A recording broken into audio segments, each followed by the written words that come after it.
j'attends la résurrection de la chair et la vie du monde à venir. C'est vrai que si notre foi est vive, alors nous sommes dans l'attente. C'est un des points les plus importants peut-être de notre foi, surtout ici, dans ce sanctuaire de Montligeon. Alors laissons cela cet après-midi, regardons l'évangile d'aujourd'hui. Jésus attaque avec une certaine force contre tout ce qu'il peut y avoir de démonstratif. Regardez, les scribes et les pharisiens, ils passent leur temps à se montrer, etc. Ils se pavanent, ils sont dans les banquets, ils aiment bien qu'on les salue dans les places publiques, etc. Et puis ils dévorent l'argent des veuves. Enfin, c'est vraiment des gens qui sont dans la démonstration, qui veulent profiter de toutes les situations. C'est pas vraiment des fidèles, quoi. C'est pas vraiment des serviteurs, il n'y a pas de doute là-dessus. Les veuves, ils les regardent pas, ils en profitent. Et c'est justement pour ça qu'après on a cet épisode si joli, où Jésus ne voit pas tous les gens qui sont là avec énormément de richesses et de biens et tout, et il voit une veuve, une petite veuve, voilà. Et c'est celle-là sur laquelle il attire notre attention précisément, parce que jamais personne ne fait attention à elle.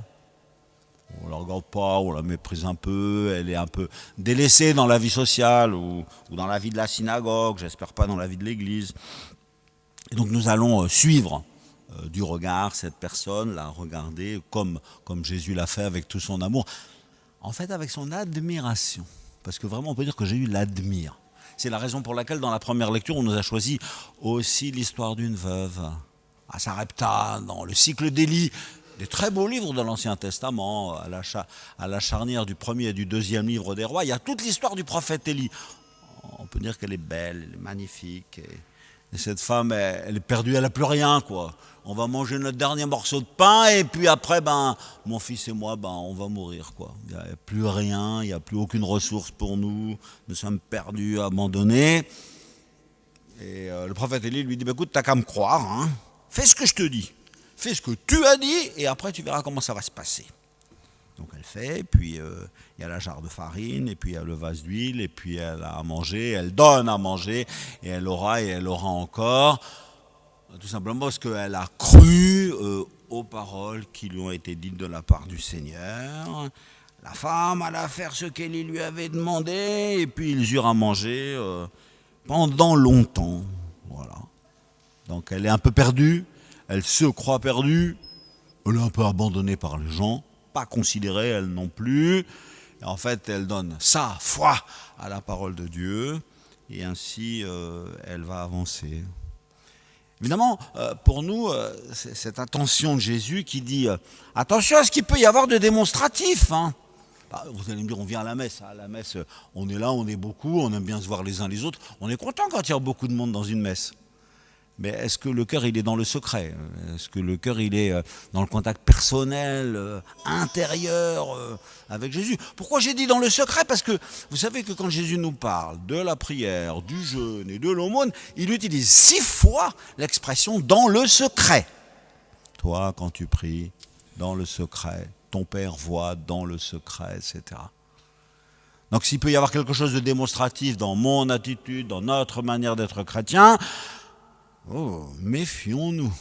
Et c'est vrai, on le sait. On donne de l'argent et la main gauche a oublié aussitôt ce que la main droite a fait. Il le dit, ça. Et puis, pour prier, c'est facile, vous savez. Il dit, toi, quand tu pries, rentre dans ta chambre, ferme ta porte et prie ton Père dans le secret. À venir à la messe, on vient à la messe, on est beaucoup et on est content d'y être.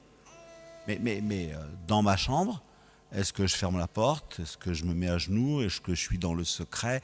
Et mon Père, il voit dans le secret, et là, il me parle, et il me dit les trésors de ce qu'il a à me dire à moi, personnellement, au fond de mon cœur. Et moi, je lui dis ma détresse, ma joie, ma foi, mes demandes, enfin, je lui parle, quoi, comme un enfant parle à son Père avec une grande confiance. Vraiment, ça, c'est le trésor, dans le secret.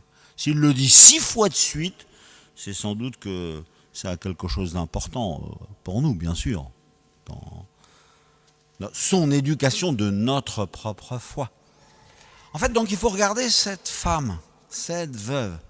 Elle est là dans le temple, et puis elle met rien du tout, quoi, parce qu'elle n'a pas de sous. Donc elle met 2 petites piécettes de rien du tout. Et ceux qui sont riches, ils donnent beaucoup d'argent. Ceux qui n'en ont pas, ils n'ont rien à donner. Elle n'a pas, et même qu'elle n'a rien à donner, elle trouve quelque chose à donner, quoi, voilà. Personne n'a fait attention, mais Jésus, il n'a même pas vu les autres. Alors elle, il l'a vue. Et il montre. Et il dit, celle-là, je vous le dis, cette pauvre veuve, elle a mis dans le trésor plus que tous les autres. C'est un drôle de plus, parce que c'est pas un plus en quantité et chiffré et compté, vous voyez bien. C'est un plus à partir du cœur. Évidemment, les deux mots les plus durs pour nous, c'est ça, c'est elle a pris sur son indigence et elle a mis tout ce qu'elle possédait, tout ce qu'elle avait pour vivre. Ah, évidemment, c'est très beau ça pour nous. C'est-à-dire, moi je suis à la messe parce que je l'aime, parce que c'est mon Seigneur, parce que c'est lui qui m'a donné la vie, parce que c'est lui qui m'attendra au dernier jour, parce que c'est la totalité de mon espérance et de mon attente. Alors pourquoi je ne suis pas donné tout entier? Là, voilà le vrai problème. Et il faudrait qu'au fond, quand j'entends un évangile comme cela, je me donne tout entier à cette aventure qu'il veut me faire vivre, parce que je suis sûr que ce sera un chemin de bonheur, un chemin de service pour les autres, et il n'y a pas d'hésitation. Donc tout ce que je suis et tout ce que j'ai pour vivre doit être en fait entre ses mains, et c'est lui qui va me guider. Comment je vais m'occuper de mes enfants, de mes proches, de ma famille, comment je vais travailler, comment je vais vivre ma vie pour qu'il y ait un peu plus d'amour dans le monde. Et si grâce à moi il y a un peu plus d'amour dans le monde, il y en aura encore beaucoup plus dans mon cœur.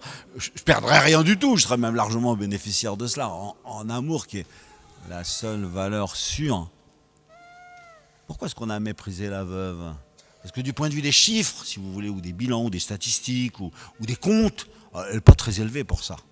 C'est-à-dire, on compte avec des chiffres, nous, on compte avec des sous, on compte avec je ne sais pas quoi, mais ce qui compte véritablement pour Dieu, c'est la façon d'être offert. Tenez, c'est le centre de la messe. Qu'est-ce qu'on va dire, nous, tout à l'heure, les prêtres? Ceci est mon corps livré pour vous. C'est la plus belle phrase de Jésus. C'est le centre de la vie de Jésus. C'est le centre de nos vies à nous aussi. Hein. Vous qui êtes mariés, par exemple, ici. Ceci est mon corps livré pour toi. À son épouse, à son époux. Ou nous, les prêtres, ceci est mon corps livré pour vous. Les religieuses qui sont là-bas. Elles ont livré tout entier leur vie, leur corps, leur amour pour l'amour des autres et pour le service des autres. On sait bien que ça, c'est l'essentiel. Que ce n'est pas du quantitatif. C'est pas mesuré. Ça se dit pas, on n'en parle pas beaucoup. C'est même pas admiré par les gens, ils s'en rendent pas compte. Cette veuve, je vais vous dire, à qui elle me fait penser? En fait, elle me fait penser à l'Église.